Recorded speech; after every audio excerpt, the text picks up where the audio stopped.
हम्म. जया, काय जेवण झालं होतं सुंदर. तुझ्या हाताला जी चव आहे ना ती अंधरी स्टेशनच्या भाजीपावाल्याच्या हाताला तुझा नाहीये. हम्म.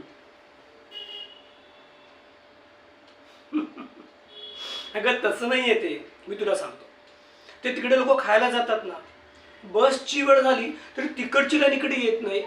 तशी चव आहे तुझ्या हाताला, मस्त.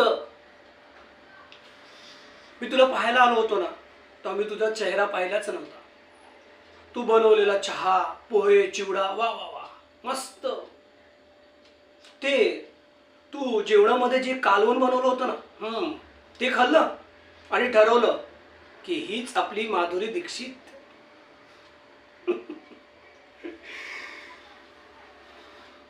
तुझ्या जेवणाची आठवण झाली ना की सगळं काय विसरतो बघ मी.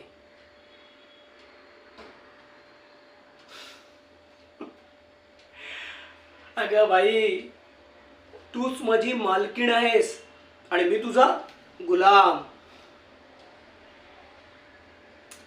अरे देवा, बघ विसरलो बघ मी. टन.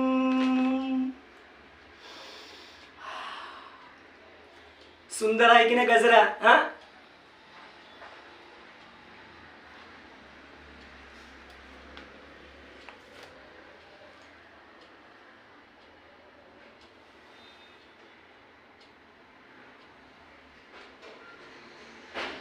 किती सुंदर दिसते माझी जयाप्रभा.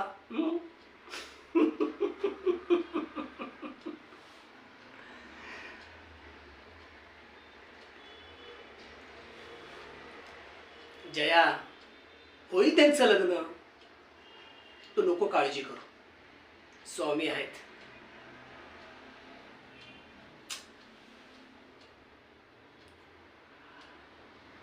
अगं बाई, सारखं त्यांच्या लग्नाचा विचार केला म्हणजे त्यांचं लग्न होईल का? सांग मला. हा, त्यांच्या नशिबात असेल तर त्यांचं लग्न होईल.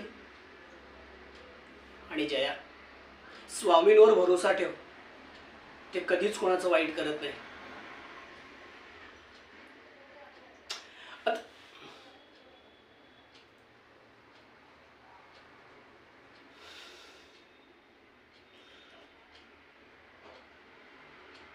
अगं बाई, माझ्या मुली लाखात नाही करोडोत एक आहेत. आणि माझा शब्द आहे, लिहून घे तू. त्यांच्या नशिबात ना कुठला साधा सुद्धा मुलगा लिहिलेला नाहीये. राजकुमार आहे, राजकुमार. आणि वेळ आली ना की सगळं जुळून येईल बघ.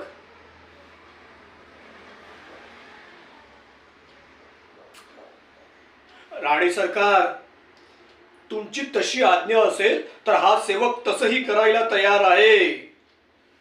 तुम्हाला नाही का मिळाला माझ्यासारखा तरुण राजबिंड?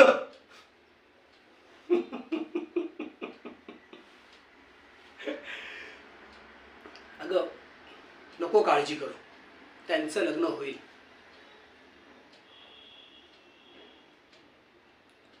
दुसरा कोण?